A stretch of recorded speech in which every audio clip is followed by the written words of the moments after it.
오늘부터 새로운 시리즈로 하나님의 말씀을 함께 나누려고 합니다. 지난주는 우리 추수감사주일이었죠. 근데 그 전주까지 우리가 누가복음에 나타난 예수님의 비유 시리즈. 그런데 이제 그 모든 비유를 마치고 이제 새로운 시리즈로 오늘부터 말씀을 함께 나눕니다. 자, 심령이 가난한 자와 천국. 자, 이런 제목의 말씀인데 마태복음에 나타난 예수님께서 백성들 앞에 설교를 하셨는데요. 그 중에 제일 첫 번째가 뭐냐? 바로 우리들의 복에 대한 말씀입니다. 이러이러한 자는 복이 있나니, 또 이러이러한 자는 복이 있나니. 모두 8가지예요. 그래서 예수님의 팔복이라고도 얘기를 합니다. 그래서 예수님의 팔복 시리즈로 오늘부터 이제 정말 어떤 인생이 복 있는 인생이고, 또 우리가 어떻게 살아야 복을 받는지 우리가 함께 나누기를 원합니다. 특별히 우리나라 사람들이 복에 대해서 관심이 많죠? 여러분은 관심이 없는 것처럼 앉아 계시지만 사실은 복 받는 거 다 좋아하고 복이 많이 오기를 바랍니다. 저렇게 온다 그러면 얼마나 좋겠어요, 그죠? 그냥 막 비행기가 가면서 다 떨어뜨려 주면 줍는 게 임자다 막 이러면은 얼마나 좋겠습니까, 그죠? 그래서 사실 이런 복이 다 우리가 받기를 원하는데 사실 복은 이렇게 오지를 않죠, 그죠? 사실은 우리나라 사람들도 정말 복을 많이 받기를 원하는데, 그러니까 뭐 숟가락에다 복자 써놓고, 그죠? 또 뭐 밥그릇에다서도 뭐 복자 써놓고, 그 다음에 또 덕부자는 이불이나 그 다음에 벽에도 다 또 복자가 있고, 뭐 요즘에는 이제 뭐 복자 그렇게 많이 여러분이 안 붙이고 하지만은 옛날에 보면 그런 것들이 참 많았어요. 그리고 이제 지금이 거의 연말이죠. 그래서 이제 한 달 정도 지나면 우리가 또 한 해를 다 마무리하게 되는데, 보통 우리가 여기처럼 근하신년, 그래서 새해를 우리가 맞이할 때 또 여러 가지 복과 관련된 일들이 많습니다. 시작하면서 복 받고 시작하면 좋잖아요. 그래서 인사도 벌써 다르죠. 새해 복 많이 받으세요, 이렇게 인사를 많이 합니다. 오늘 우리 새해는 아직 안 됐지만 한번 연습을 한번 해보죠. 자, 옆 사람에게 새해 복 많이 받으시기 바랍니다. 시작. 그렇습니다. 보통 하나님께서 약속하신 복은요, 이렇게 다른 사람에게 축복을 많이 하면 그 복이 나한테 더 온다. 아멘이 없으시네. 그래서 다른 사람에게 많이 복을 빌어주시길 바랍니다. 그러면은 그 사람에게 가는 복보다 나한테 더 많이 온. 목사님 진작에 얘기해 주시면 더 크게 할 텐데. 이렇게 우리가 복에 대한 관심이 많은데, 사실 이것이 이제 중국에서부터 많이 또 우리가 배워온 것들도 있어요. 한번 다음 그림을 한번 보여주시면, 바로 이렇게 중국에서는 이 복자가 집집마다 보니까 거꾸로 붙어 놓은 게 많아요. 이게 좀 잘못돼 가지고 인쇄가 된 게 아니라 저기 이렇게 네모나고 빨갛게 돼 있는 것이 복자인데 이게 거꾸로 돼 있습니다. 저도 중국에 자주 가는데 중국에 이게 집집마다 저거 붙여놓은 데가 다른 데는 거꾸로 안 돼 있는데, 이렇게 집에 들어갈 때 복자가 저렇게 거꾸로 그렇게 돼 있는데 왜 이렇게 거꾸로 해놨느냐? 뭐 여러 설들이 많더라고요. 근데 이제 그 중에 하나가 옛날 중국의 한 왕이 사람들에게 복을 주기 위해서 전부 집에다가 복자를 붙여놓으라 그랬는데, 어떤 한 사람이 글씨를 몰라가지고 거꾸로 붙여놓은 거예요. 그래서 왕이 화가 나가지고 저놈을 당장 처형해라 그랬다는 거예요. 근데 이제 그때 왕후가, 아니 그게 저 사람이 저거를 몰라서 그런 게 아니고요, 왕께서 복을 주시는데 받는 사람 입장에서 보면은 저렇게 거꾸로 해놔야 복이 자기한테 온다고 생각하고 저렇게 붙여놨습니다. 꿈보다 해몽이 좋아요. 그래가지고 왕이 그래? 그러고는 괜찮지. 그러고는 그 사람이 처형을 면했는데, 그때부터 이제 사람들이 맞아, 거꾸로 해놔야 그 복이 내게 오지, 그렇게 해서 집에다가 거꾸로 붙여놨다라는 그런 이야기들이 있습니다. 또 어떤 경우에는 거꾸로 되어 있는 건 복은 위로부터 오죠. 여러분, 모든 복은요 사람이 애쓰고 힘써서가 아니라 위로부터 온다는 거예요. 하늘에서부터 내리는 것이 복입니다. 그래서 이걸 이제 위에서부터 내려오니까 거꾸로 해놨다, 이런 뜻도 있다고 합니다. 이게 뭐가 정확한지는 저도 잘 모르겠지만, 아무튼 중국 사람들은 오늘 여기 앞에 또 이렇게 중국에서 오신 분들이 여러분 계신데, 이렇게 거꾸로 매달아 놓고 그리고 복들이 오기를 많이 기원하고 있습니다. 제가 지난주에 월요일 날 갔다가 금요일 날 아주 늦게 몽골을 갔다가 왔잖아요. 근데 이게 바로 몽골의 국기입니다. 근데 이 국기에 보면은 왼쪽에 그 몽골을 상징하는 그런 어떤 모형이 있죠. 저 그림 같은 모형이 있는데 저게 바로 소연보라는 그런 상징입니다. 그래서 몽골은요 어디를 가든지 저게 다 있어요. 뭐 국기만이 아니라 정말 모든 뭐 기념품이니 뭐니 어디든지 가도 저 형상이 있습니다. 그리고 뭐 군인들 여기 배에다가 붙이는 거라든지 아무튼 뭐 또 이게 모자라든지 전부 저 상징이 있어요. 근데 저 상징을 보면은 맨 위에 저기 세 줄기가 이게 불입니다. 불. 그러니까 이제 이 몽골 사람들이 옛날에 대몽고 제국 때 전 세계를 막 정복하면서 다닐 때 불과 같이 쫙 불이 퍼져나가잖아요. 그렇죠? 불이 한번 붙으면은 막 들을 다 태워버립니다. 산을 다 태워버리고 그런 것처럼 이렇게 번성한 나라가 되자 그런 데 있어서 불이 맨 위에 있고요. 그 다음에 동그라미가 있죠. 저게 태양이랍니다. 밑에 받침이 하나가 있는데 그게 바로 달이랍니다. 그래서 태양과 달처럼 몽골이 영광스러운 나라가 되기를 바란다 그런 뜻이 있고, 그 다음에 양쪽 옆에 이렇게 기둥처럼 되어 있는 게 성이래요. 성벽.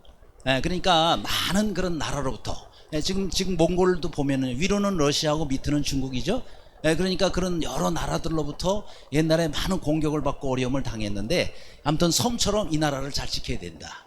그래서 이제 성벽 모양으로 돼 있고, 그 다음에 저 화살표가 위에 있고 밑에 있죠. 그 가운데. 그러니까 화살표는요 저게 화살이나 그 다음에 창을 상징한대요. 그래서 적이 오면 이런 걸로 우리가 적을 물리쳐야 된다. 그렇게 돼 있고, 그 다음에 거기 뭐 밑에 이제 이렇게 사각형, 직사각형으로 돼 있는 거는 그거는 한 나라의 그 정의, 정의로운 사회 이런 뜻이 있다고 하고, 저한테 설명해 준 그 선교사님은 제가 이번에 금요일 날 이제 오후에 비행기가 있기 때문에 오전에 국립박물관을 가자 그래서 그 제 숙소하고 가까이 있었기 때문에 영하 20도 날씨인데도 갔어요. 조금 춥더라고요. 아니 가는 날은 29도였고 영하, 오는 날은 20도고 뭐 그냥 웬만하면 20이 넘어가요. 그런데 한겨울에는 영하 40도까지 내려간다 그러더라고요. 어쨌든 좀 추운 곳인데 그 뭐 칭기스칸 광장이니 그것도 그 옆에 국립박물관이니 어쨌든 갔더니 쫙 설명을 해주더라고요. 그래서 제가 열심히 공부했다가 설명하는 거예요. 그런데 중요한 건 저 가운데입니다. 제가 이 국기를 보여주고 설명하는 거는 저 가운데 때문에, 가운데 동그라미가 돼 있는데 저기 다른 데는 이제 점이 안 찍어 있는데 그러나 조금 크게 만들면은 저기 점이 꼭 찍혀요. 저는 이게 태극 문양인 줄 알았어요. 근데 태극을 상징하는 게 아니고 저게 물고기 두 마리랍니다. 물고기 두 마리인데 그 눈이 두 개가 있잖아요. 그죠? 그러니까 물고기 한 마리에 눈이 하나 있고 이쪽 물고기, 그러니까 암물고기, 순물고기예요. 그리고 눈이 있는데 그럼 왜 물고기를 저기다 해놨냐? 여러분 몽골은 바다가 없죠? 몽골 바다가 없어요. 그런데 물고기하고 거리가 멀 것 같은데 왜 저기다가 물고기를 그려놨느냐? 두 가지 이유 때문이래요. 하나는 이 물고기의 이 눈이요. 여러분 물고기를 가만히 이제 보시면은 잘 때 눈 뜨고 자는 거 아세요? 여러분 물고기 잘 때 절대 눈을 안 감는답니다. 항상 눈 뜨고 자요. 무슨 얘기냐면 여러 외세에 의해서 공격을 받을 때 우리가 깨어 있어야 된다는 거예요. 잠자지 말고 깨어 있어라. 물고기처럼 눈 뜨고 잠자더라도 눈 뜨고 자라. 그래서 항상 깨어 있으라고 그렇게 물고기를 저기다가 해놨는데, 그 선교사님이 설명한 또 하나의 이유는 물고기 이제 암수가 사이가 좋아가지고 그렇게 해서 많은 그런 그 인구들을 번성하라는 거예요. 여러분 중국이 지금 우리 그 몽골이요 인구 밀도가 전 세계에서 제일 낮다 그래요. 평방키로 1km에 딱 2명밖에 안 산대요. 야, 그러니 그런 나라 가서 우리나라 좀 많이 살면 좋겠어요. 넓은 땅에. 그런데 이렇게 땅은 넓은데 사람은 적어요. 그렇기 때문에 그런 곳에서 많은 사람을 번성해가지고 지금 뭐 몽골 전체 인구가 우리나라의 20배가 넘는 땅인데요 300만 밖에 안 돼요. 300만이면은 부산 인구보다도 안 되잖아요. 그렇게 적은 인구인데 어쨌든 번성과 풍요로움, 여러분 물고기가 알을 낳으면은 짐승 같으면은 뭐 많이 나야 열 몇 마리 낳지만은 물고기는 뭐 아주 수만 개의 알을 낳고 그러잖아요. 그래서 계속 번성하라, 풍요롭게 번성하라, 그런 뜻이 있다 그래요. 그러니까 참 어느 나라를 불문하고 이게 풍요롭고 잘 살고 번성하는 거, 이런 복들을 다 원한다는 겁니다. 아무쪼록 여러분 가정도 풍요롭고 자자손손 번성하는 그런 은혜가 있기를 간절히 바랍니다. 그래요. 그런데 이런 이 땅에서의 우리가 복이라고 생각하는 것과 하나님이 성경에서 말씀하시는 복과는 거리가 있다는 거예요. 자, 그렇다면 하나님께서 말씀하시는 복된 인생이란 어떤 인생일까요? 자, 먼저 우리가 이 복이 어디서부터 왔는지를 알면 좋을 것 같아요. 그죠? 그래서 자, 첫 번째, 복은 어디에서 시작되었나? 자, 오늘의 요절 말씀이기도 한데 창세기 1장 22절 우리 다 같이 한 목소리로 읽겠습니다. 시작. 하나님이 그들에게 복을 주어 이르시되 생육하고 번성하여 여러 바다물에 번성하라. 새들도 땅에 번성하라. 아멘. 예. 여러분, 우리가 창세기 1장에 보면 하나님께서 온 우주 만물을 하나님이 지으셨다, 창조하셨다, 이렇게 말씀하고 있습니다. 전 세계 어떤 경전, 어떤 서적에 봐도 내가 이 온 우주와 이 땅을 만들어 말하는 데가 없어요. 오직 성경에만 하나님께서 내가 이 땅을 만드셨다, 온 우주를 지으셨다라고 말씀하고 있습니다. 그런데 그 이 지구 위에 하나님께서 모든 생물체를 만드실 때에 하나님이 첫 번째로 하신 일이 있어요. 그게 뭐냐? 복을 주셨다는 거예요. 자, 여기에 1장 22절에 나오는 이 부분은 그들에게 복을, 그들이요 바로 다른 생물체들이 아직 사람 지어지기 전입니다. 사람은 28절 이하에 나와요. 근데 그 전에는 모든 생물체를 먼저 만드시고 그들에게 어떻게 해요? 복을 주셨다 그랬어요. 복을 주셨다. 그러니까 하나님은 이 땅에 생명체를 만드시고 알아서 너희들끼리 살아가, 이게 아니고 반드시 하나님 먼저 복을 주신다는 거예요. 여러분도 이 땅에 태어난 이상 하나님께서 복을 주신 그런 사람임을 믿으시기 바랍니다. 하나님께서 우리에게 주신 것들이 얼마나 많아요. 그렇잖아요. 어쩌면 이렇게 이 넓은 우주에 이 지구라는 기가 막힌 환경을 만드셔서 우리가 적절한 온도와 모든 것들이 갖춰진 상태에서 이렇게 살 수 있게 만드셨을까요? 그렇죠? 그러니까 우리가 이 땅에 태어나는 것 자체가 복입니다. 그렇잖아요. 그래서 우리는 이 땅에 하나님의 복을 받으며 사는 사람들이에요. 그런데 창세기 1장 28절에도 보면은 이제 사람을 만드시고 하나님이 그들에게, 여기 그들은 누구죠? 바로 아담과 하와입니다. 아담과 하와에게 복을 주시며, 그러니까 하나님이 사람을 만드시고 난 후에도 제일 먼저 하신 일이 뭐예요? 복을 주신 겁니다. 그러니까 여러분, 복의 시작은 하나님이세요. 복의 시작은 하나님. 한번 따라 하실래요? 복의 시작은 하나님이시다. 네, 하나님이 모든 복의 근원이 되십니다. 그래서 우리가 하나님과 멀어지면 복과 멀어지는 거예요. 반대로 하나님과 가까워지면 복과 가까워지는 거예요. 정말 여러분이 복 있는 인생을 살려면 하나님과 가까워지시기를 바랍니다. 그게 살 길이에요. 그게 정말 복된 인생입니다. 대표적인 그런 분들의 예를 들어볼까요? 여러분, 아브라함의 예를 들어보겠어요. 여러분, 성경에서 아브라함은 인류 가운데 가장 복을 많이 받은 사람이에요. 그래서 성경에서는 큰 복을 받은 자요, 하나님이 아브라함에게 큰 복을 받은 자라고 그랬습니다. 그런데 여기에 창세기 22장 18절에 하나님께서 아브라함에게 이렇게 말씀하십니다. 또 내 씨로 말미암아 천하 만민이 복을 받으리니 이는 내가 나의 말을 준행하였음이니라. 그러니까 이 아브라함은요, 자신이 복을 많이 받았을 뿐만 아니라 또 이 아브라함의 후손들, 내 씨라는 것은 아브라함의 자손들, 후손들이에요. 그들도 복을 받겠다. 그러니까 이 아브라함을 통해서 복을 받는 사람들이 오늘날 우리에게까지 열리잖아요. 여러분, 아브라함은 우리의 믿음의 조상입니다. 믿음의 조상. 또 아브라함은 직접적으로는 유대인들, 그죠? 그 다음에 이스마엘을 통해서 오늘날의 그 모든 이슬람의 인사 다 아브라함을 자신의 조상이라고 얘기를 합니다. 그러니까 이 아브라함은 당대에도 어마어마한 복을 받았지만 아브라함으로 인하여 그 후손들이 그 받는 복들을 생각하면요, 얼마나 많은지 몰라요. 그런데 이 아브라함이 왜 복을 받았다고요? 하나님의 말씀을 준행하였기 때문에, 하나님 말씀을 지키려고 생명까지 걸고 하나님 말씀대로 살려고 했기 때문에 하나님께서 아브라함에게는요, 모든 복을 아끼지 아니하신 것이다. 그렇죠? 아무쪼록 아브라함과 같은 복이 여러분 모두에게 있기를 주님의 이름으로 축원합니다.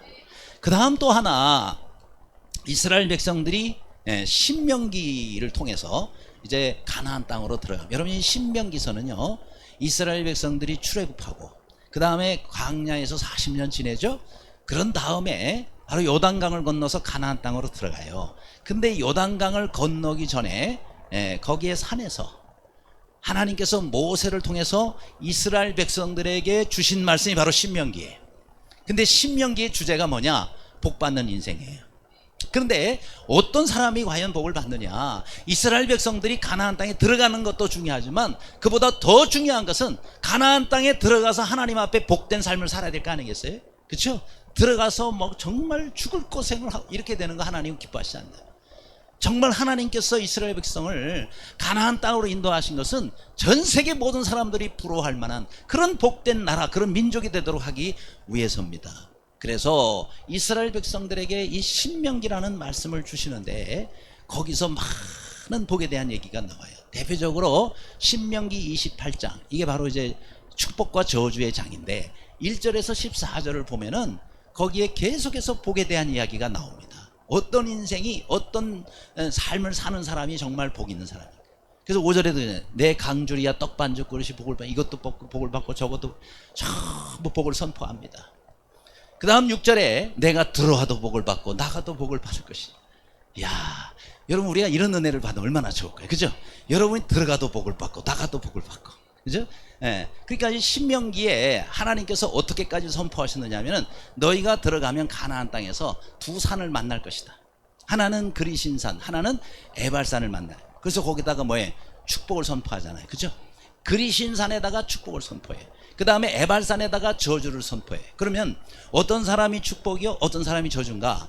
하나님의 말씀을 순종하는 사람에게는 그리신산에 선포한 모든 복의 주인공이 될 것이고, 반대로 하나님의 말씀을 불순종하는 자들은 에발산에 선포한 모든 저주의 주인공이 될 것이다. 그러므로 여러분, 우리가 하나님의 말씀을 순종하는 것이 곧 복된 인생이 되는 지름길이라는 것을 믿으시기를 바랍니다.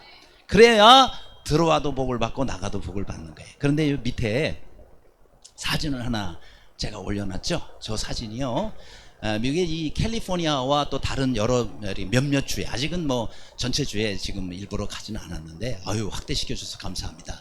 근데 이 햄버거 집인데요, 햄버거 집 이름이 인앤아웃 버거예요. 혹시 이제 들어보셨는지 모르겠어요. 우리나라에는 들어왔는지 모르겠어요. 근데 이 인앤아웃 버거, 저도 좋아하지만 제 아내가 특히 좋아하는 햄버거 집이에요. 그런데 이 인앤아웃 버거는요, 요 가까이 가면은 맥도날드 집이 있어요. 아세요? 네, 저 어제도 갔다 왔어요, 우리 교육자님들하고. 근데 이 맥도날드도 괜찮지만은 인앤아웃 버거가 있으면요, 사람들이 이 집을 많이 가요. 왜냐? 이 인앤아웃 버거는요, 굉장히 신선해요. 일단 감자도, 감자튀김 있죠? 감자, 햄버거에 감자튀김 많이 우리가 같이 먹는데, 이 감자튀김은요, 생감자를 가지고 그거를 이렇게 위에다가 이 통에다 그냥 넣습니다. 보는 앞에서. 그럼 누르면은 쫙 해가지고 잘라져가지고 나와요. 그걸 튀겨서 바로 가져와요. 얼마나 신선해. 생감자를 바로 잘라서 바로 이게 나와요. 보통 뭐 얼려서 뭐 이렇게 하지 않습니다. 아주 신선해. 다른 것도 역시 마찬가지. 그러니까 이거를 아는 사람들은요, 알면은 전부 이 집만 가요. 인앤아웃 보고. 근데 저 집이 크리스찬 기업입니다. 하나만 있는 게 아니라 이제 뭐 전국적으로 많이 있는데 크리스찬 기업이에요. 그래서 저기 들어가서 음료수를 주문해가지고 컵 밑으로 보면은요, 그 밑에 요한복음 3장 16절이 적혀 있어요. John 3:16 이렇게 돼 있어요. 요한복음 3장 16절이 뭐예요? 그렇죠. 하나님이 세상을 이처럼 사랑 독생자를 이는 저를 믿는 자마다 멸망치 영생을. 이 요한복음 3장 16절이 탁 적혀. 그리고 저기에 그 바로 저 로고라 그럴까요? 저 로고가 참 촌스럽게 생겼어요. 왜냐? 아니, 화살표를 이렇게 하고 이렇게 꺾어가지고 화살표, 아니, 어떻게 저렇게 로고를 만들어도 참 촌스럽게 만들까? 라고 생각하는데 저게 다 이유가 있어요. 뭐예요? 저게 바로 신명기 28장에 나오는 들어가도 복을 받고 나가도 복을 받고, 그 말씀을 저렇게 형상으로 만든 거예요. 그러니까 화살표가 이렇게 갖다 이렇게 꺾어지잖아요. 그렇죠? 이게 들어가도 복을 받고 나가도 복을 받는다. 화살.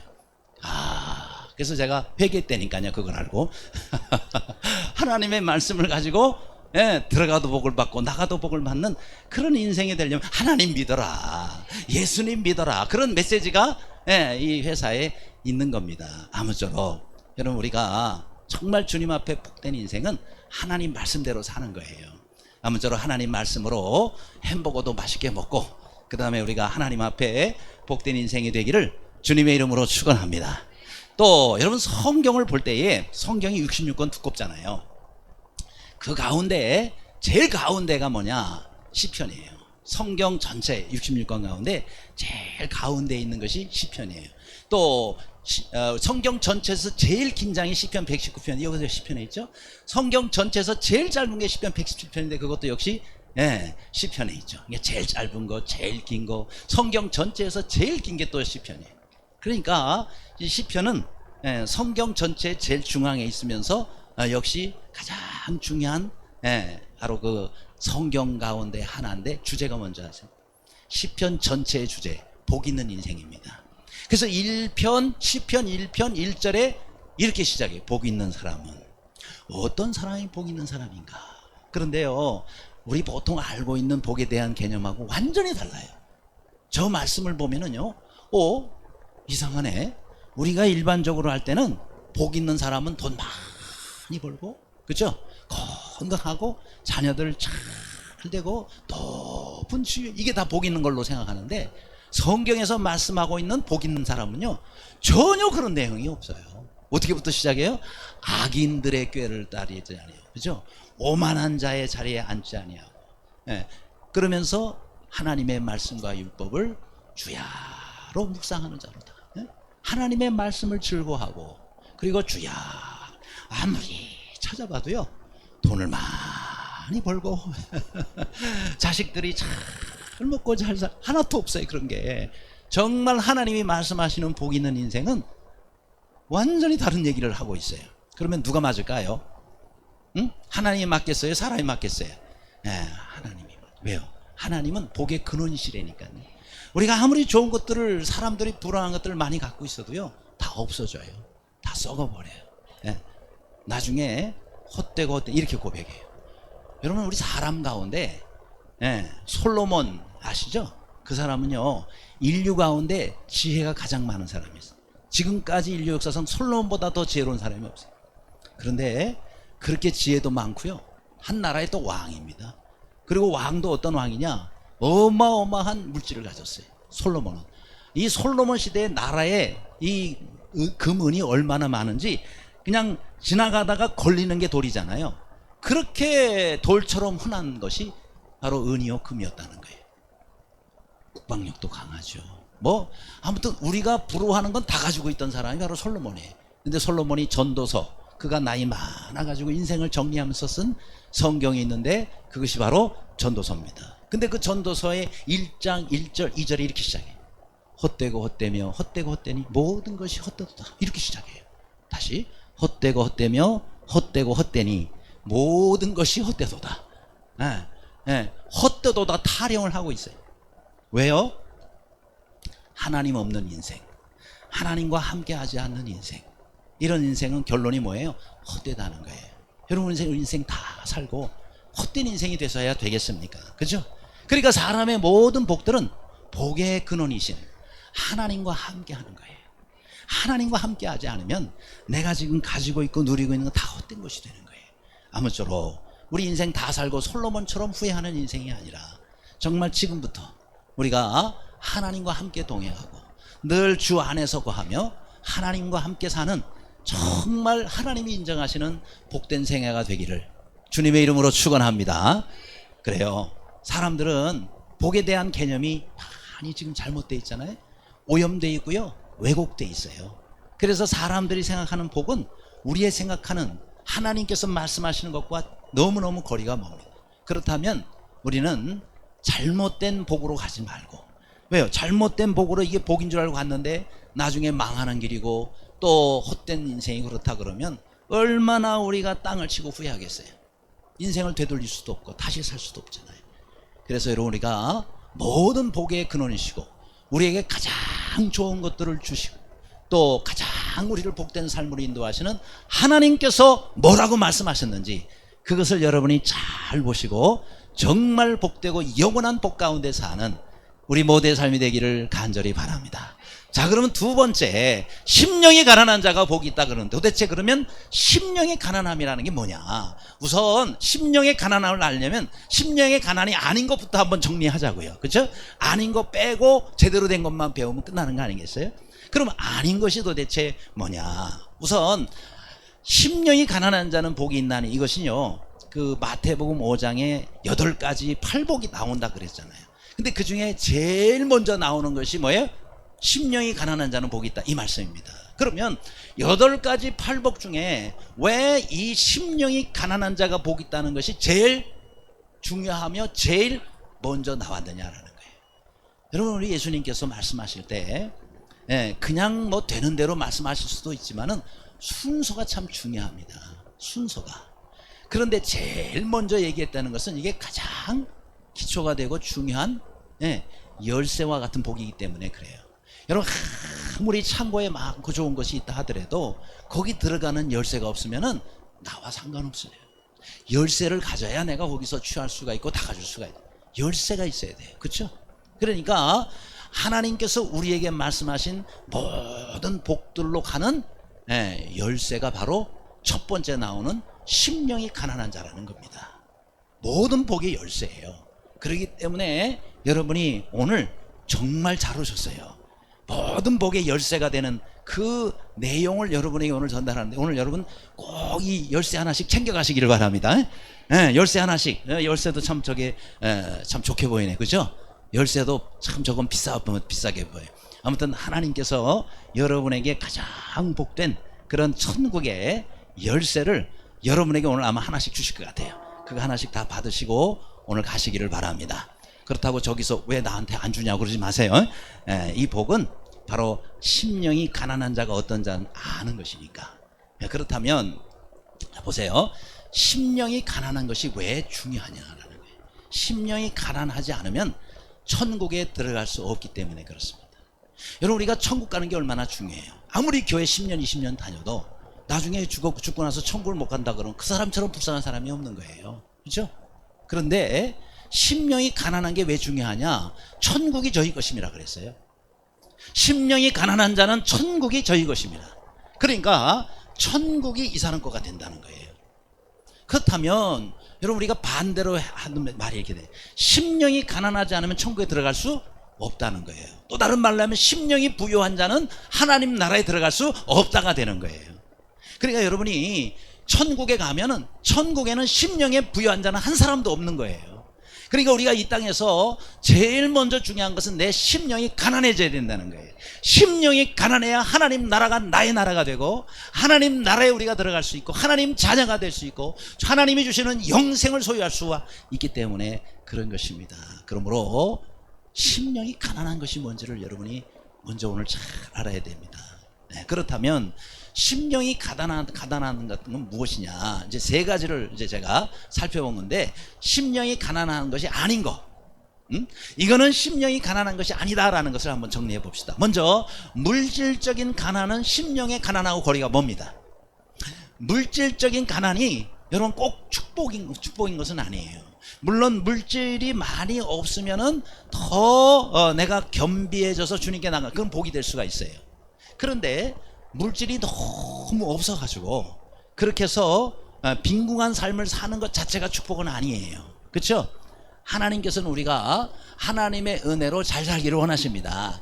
그런데 이 물질의 가난이고 축복은 아니에요. 우리가 알아야 될 것은, 그럼 왜 지금 물질의 가난과 심령의 가난이 다르다고 그러느냐? 물질이 가난해도 얼마든지 하나님과 멀어질 수가 있기 때문에. 예를 한 가지 들겠습니다. 여러분, 우리가 물질이 많은 거에 대해서 그것이 꼭 축복이 아니라고 말씀을 드렸었어요, 전에. 왜 그러냐면은, 여러분, 물질이 많은 사람은요 물질 중심적으로 살기가 쉬워요. 그래서 예를 들어서 돈이 1억이 있다 그러면은 10억을 갖고 싶어 해요. 1억 가지고 뭘 10억은 있어야지. 10억이 생기면요 100억을 또 갖고 싶어 해요. 100억 있으면요 1조 원을 갖고 싶어 해요. 그러니까 뭐가 중심이 돼? 이제 물질이 중심에서 물질 따라 사는 거예요. 물질의 지배를 받게 돼요. 그래서 나쁘다는 거예요. 그렇죠? 물질이 많은 것 자체가 나쁜 것이 아니라 물질 따라다니는 삶이 나쁘다는 말이에요. 왜요? 더 좋은 하나님을 놓치고 더 영원하고 더 가치 있는 것을 놓치고 물질을 붙잡고 살다가 망하기 때문에. 근데 반대도 마찬가지예요. 물질이 너무 없고 가난하잖아요. 그러면은 또 물질 때문에 모든 것을 또 바꾸게 돼요. 그렇죠? 네, 역시 물질을 따라 살게 됩니다. 물질을 따라서 또 물질을 붙잡고, 네, 물질을 갈급해하고. 뭐가 중심이에요? 물질이 중심이에요. 그러니까 너무 없어도 또 물질이 주인 노릇을 해요. 네, 물질의 지배를 받아요. 우리가 하나님의 지배를 받아야지 물질의 지배를 받아서 해야 되겠습니까? 그러니까 그것도 잘못된 거예요. 그러니까 물질이 많고 적은 게 문제가 아니라, 물질이 내 삶을 지배하고 물질이 나의 주인이 되고 내가 물질을 따라다니, 이게 잘못된 거다. 그래서 여러분, 물질의 가난이 곧 심령의 가난이 아니다라는 거예요. 그 다음 두 번째는 열등감은 또 아니에요.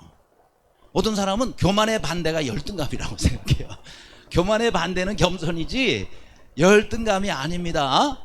비슷하지도 않아요. 여러분 보세요. 교만의 아주 중요한 형태가 우월감입니다. 우월감이 어디서 나오냐면요, 비교의식에 나와요. 비교의식에서. 아유, 저 친구는 나보다 돈도 없고 뭐, 아이, 저 친구는 뭐 나보다 뭣도 못. 그래서 무시해요. 교만해져요. 이게 죄예요. 그렇죠? 근데 똑같은 게 열등감이에요. 열등감은 교만과 이웃 사촌이에요. 그렇죠? 왜요? 비교의식에서 다 나옵니다. 열등감도 똑같은 비교의식이에요. 그래서 끊임없이 자기가 다른 사람을 비교해가지고 열등감에 빠져 있어요. 내가 왜 이러지? 나는 왜 이것밖에 안 돼? 왜 나는 돈도 없어? 나는 뭐 되는 것도 없어. 그러면서 열등감에 빠져 있어요. 그러다 뭐 조금 하나만 나은 거 있으면 또 교만해져요. 또. 그러니까 열등감과 교만은 같은 식구입니다. 그러니까 열등감도 잘못된 거예요. 내 안에 심령이 비어져 있는 게 아니라 열등감으로 가득 차 있어요. 그래서 심령이 가난한가 거리가 먼 것입니다. 또 하나가 있죠. 또 하나가 열등감이 아닌 것은요, 바로 좌절감입니다. 세 번째, 좌절감에 빠진 상태도 이것도 역시 우리 심령이 가난한가 거리가 멀어요. 예를 들어서 좌절감, 그 좌절감에 가득 차 있는 거예요. 나는 뭐 되는 게 없어. 야, 나는 뭐 왜 이래. 부정적인 생각이 가득 차 있는 거예요. 심령의 가난이 아니죠. 그렇죠? 좌절감, 이런 것도 역시 하나님께서 말씀하시는 심령의 가난함이 아닙니다.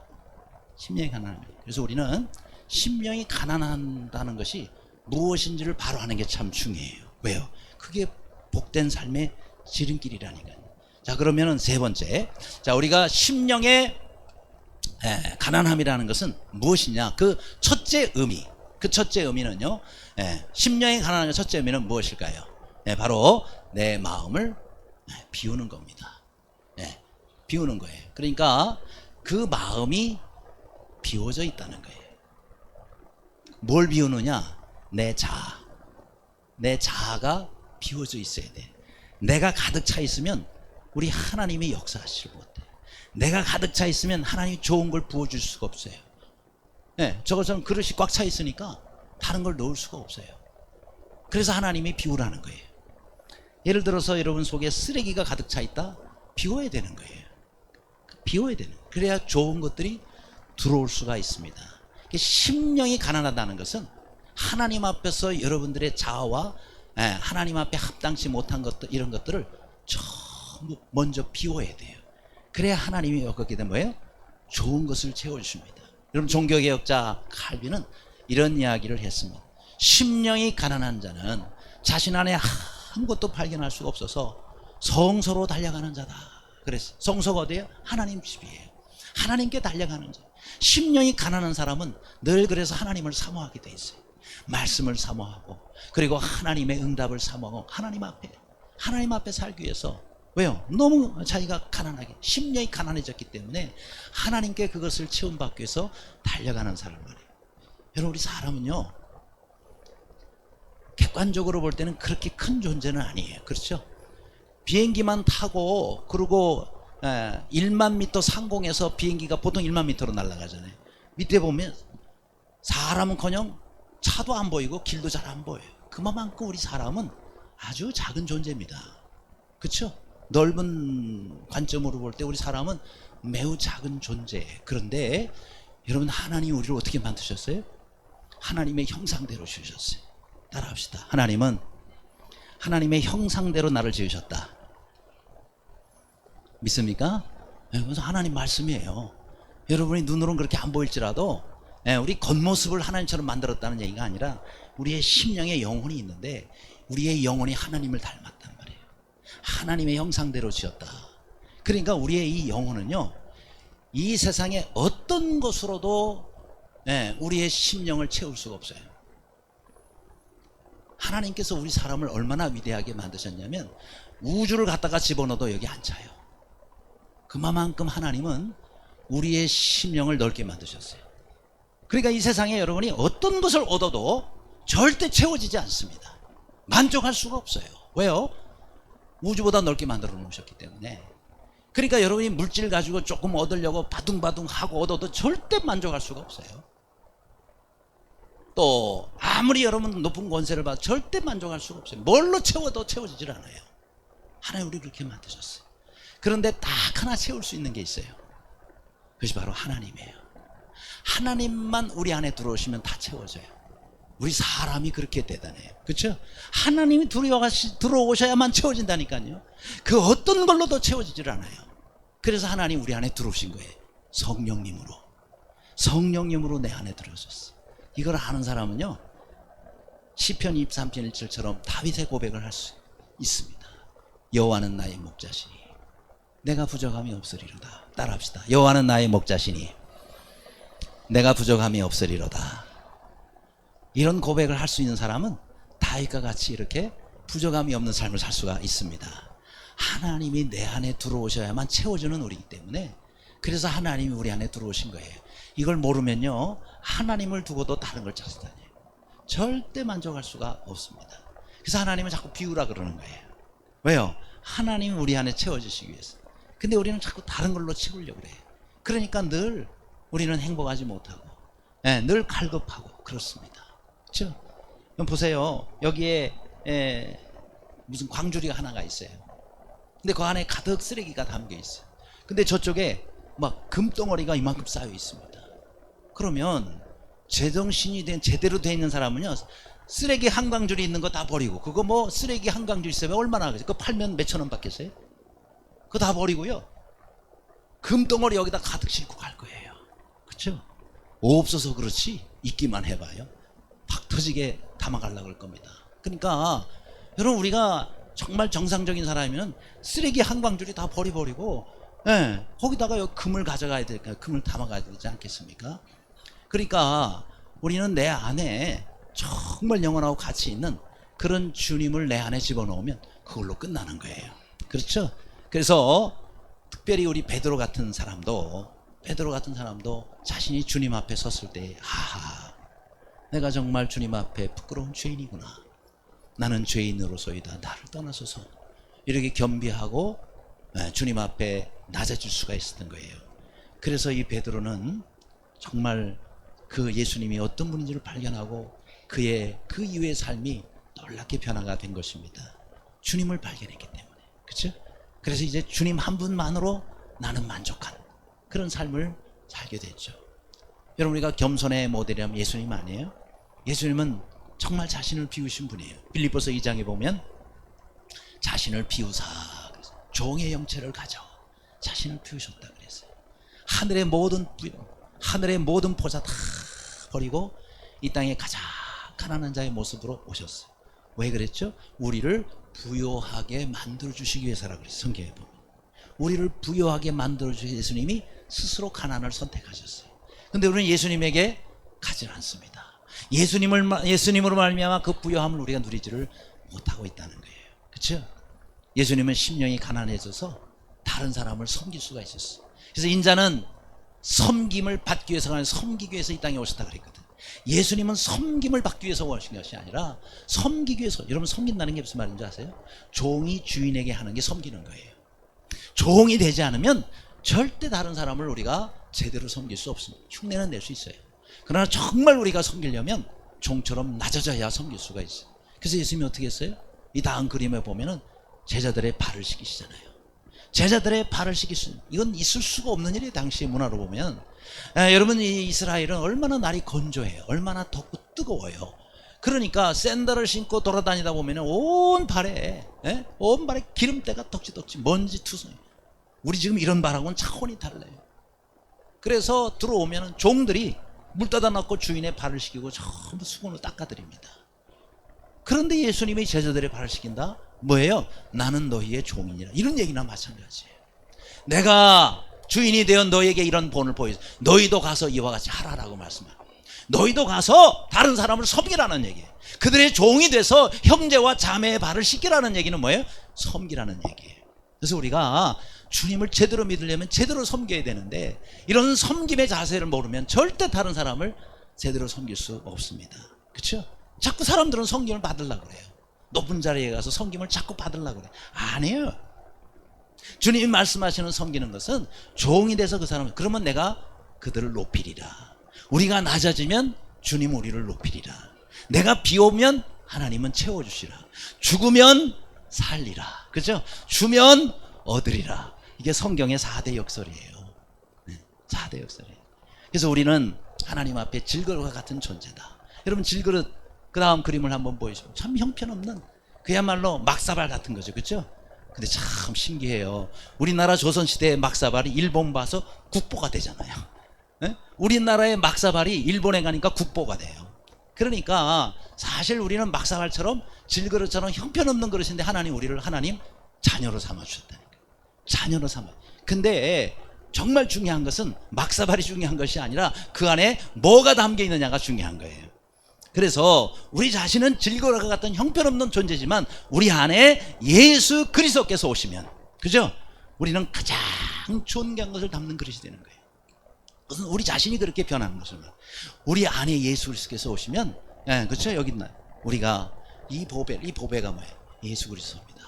질그릇에 가졌으니. 전에 얘기했죠? 전철에서 산 1,000원짜리 비닐지갑에다가 100억 원짜리 수표를 넣고 다니면요, 그냥 비닐지갑 1,000원짜리 들어있으면은 아무데나 놓고 다녀요. 뭐 잊어버려도 뭐 1,000원짜리 비닐지갑 하나 잊어버린 거예요. 아, 그런데 여기에 100억 원짜리 수표가 들어있다 그러면요, 여러분이 비닐지갑 함부로 안 하면, 여기다 넣었다 그러면 이러고 다닐 거예요. 혹시라도 누가 뒤따라올까봐. 그러니까 여러분, 그때는요, 비닐지갑 잃어버리면은 100억 원짜리를 잃어버리는 거예요. 마찬가지예요. 우리가 객관적으로 볼 때는 1,000원짜리 지갑 같은 존재지만은 우리 안에, 여러분, 예수님은 100억 원이 1,000억 원이 아니에요. 이 세상에 어떤 것으로도 값을 치를 수 없는 가치 있는 존재입니다. 그분이 내 안에 계시니 얼마나 우리가 존귀한 존재가 된 것입니까? 그렇죠?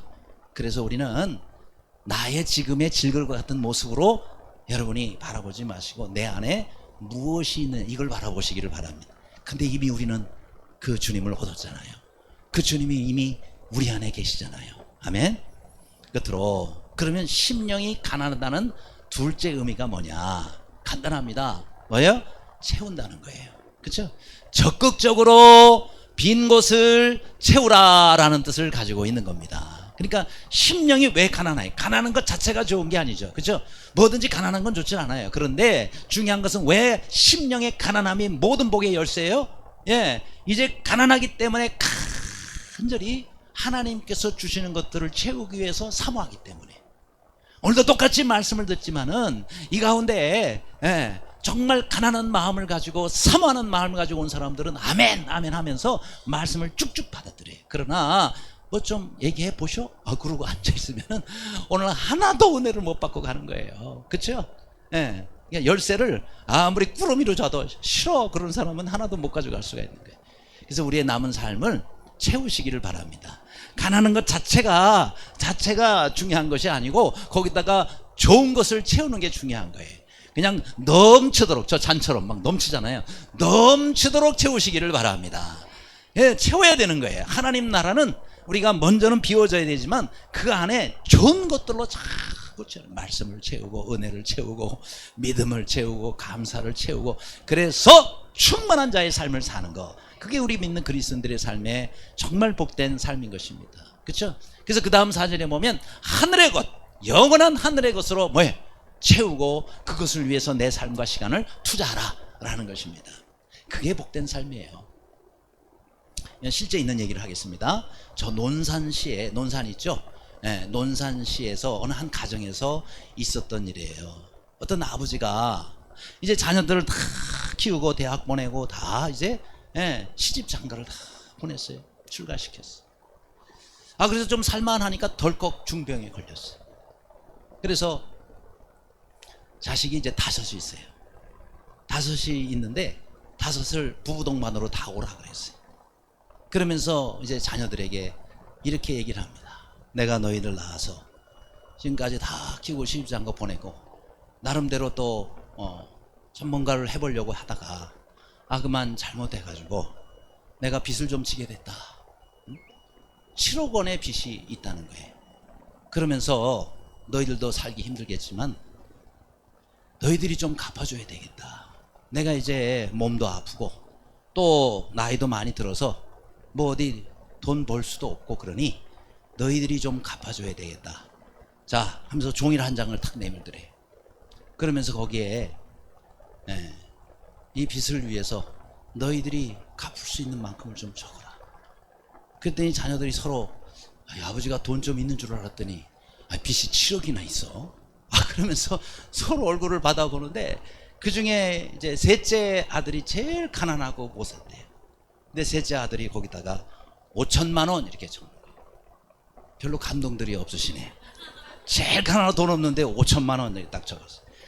물론 뭐 7억 원에 비하면 아무것도 아니겠지만은 이 가난한 아들 입장에서는요 아마 보통 그 어려운 일이 아니었을 거예요. 그 다른 형제들은 이 친구보다는 잘 사는데 5천만 원 낼 때 뭐 내고 싶은 마음은 전혀 없고 눈치 보다가 하나 거기다 1,000만 원 이렇게 적었어요. 1,000만 원 적으니까 그 옆에 놈이 1,500만 원 무슨 뭐 경매하듯이 하나는 2,000 하나는 그러니까 1,000만 원 1,500 2,000 2,500 이렇게 적었네요. 아마 장남인가 아마 2,500 이렇게 적은 것 같아요. 그러니까 셋째는 제일 없는데도 5,000 적어라. 이제 아버지가 딱 받아 알겠다. 그러고 이제 돌아가라 그랬어요. 그리고 이제 몇 개월이 지났습니다. 이제 아버지가 아마 거의 돌아가실 때가 된 거예요. 이제는 자기 자녀들만 오라 그랬어요. 부부 동반이 아니라 자녀들만 오라 그랬어요. 그러고는 아버지가 얘기를 합니다. 내가 이제 모든 것 이제 정리하고 그러고는 이제 죽을 때가 된 것 같은데 하면서 본인이 정리한 것을 얘기를 한 거예요. 지난번에 너희들에게 내 빚을 좀 갚아달라 그랬는데 너희들이 적어준 거 고맙다. 그런데 이렇게 하기로 결정했다. 너희들이 거기다 적은 거 곱하기 5 그렇게 주겠다. 그 5천만 원 적은 아들은 얼마를 받는 거죠? 곱하기 5이니까 2억 5천. 계산도 잘하시네. 2억 5천만 원을 받고 1,000만 원 적은 아들은 5천만 원 그냥. 그러니까 이 자녀들이 말이죠 무슨 생각을 했을까요? 아이고 많이 적을 걸. 그러면서 아버지가 너희들 준 게 한 뭐 5억 정도 되고 나머지가 30억이 남았대요. 빚 졌다는 건 거짓말이고 자녀들 시험해 보는 거죠. 30억이 남았는데 이거 다 사회 기증한다. 다 기증해 버렸어. 그리고 그러니까 자식들은 뭐예요? 아버지가 35억을 가지고 있었는데 거기다 한 5억쯤 적었으면 25억이잖아요. 그죠? 아이고 내가 5천이 아니라 5억 이럴 수도 있겠죠. 그죠? 야, 그러니 참 자녀들이 믿음이 없었던 거죠. 근데 그 아버지가 지혜로웠던 것 같아요. 그러나 제가 하고 싶은 얘기는 그 얘기가 아니고 우리 하나님 아버지 얘기를 좀 하려고 그럽니다. 우리 하나님 아버지는요 35억이 뭐예요? 3,500억이 뭐예요? 그죠? 하나님이 우리를 위해서 이제 우리를 유업으로 상속으로 물려주실 것들은 어마어마하게 있는데 써서 내라 그러시네. 써서 내라 그러시네. 그러면은요 하나님은요 절대 이 아버지처럼 곱하기 5가 아니에요. 우리 하나님 아버지는 곱하기 최소한 1,000입니다. 아멘이 없으시네. 우리 하나님은 항상 1,000배 역사. 너희를 지금보다 1,000배나 많게. 제가 성경을 많이 보잖아요. 성경에 1,000배의 역사들이 많아요. 한 사람은 1,000을 적고 둘이 만을 대적한다. 너희를 지금보다 이스라엘 백성이 들어갈 때에 가나안 땅들은 너희를 지금보다 1,000배나 많게. 하나님의 역사는 1,000배예요. 그러니까 여러분 우리가 하나님께서 우리에게 주시는 것들이 많이 있는데 그 가운데 우리가 어떻게 헌신하고 어떻게 물질로 어떻게 시간으로 우리가 어떻게 드리는지 하나님 다 보고 계시고 그죠? 그러다가 나중에 곱하기 1000. 야, 미리 알았으면 내가 진작에 좀 많이 할 텐데 이렇게 후회하지 말고 우리 하나님 앞에서 하나님 우리에게 말씀하실 때 순종하되 정말 마음으로 순종해서 주님 앞에 섰을 때에 하늘의 복이 나의 복이 되고 하늘의 면류관이 나의 면류관이 되고 그렇게 하여 늘 주님 앞에 복된 인생 삶이 되는 모두가 되시기를 간절히 바랍니다. 기도하겠습니다. 하나님.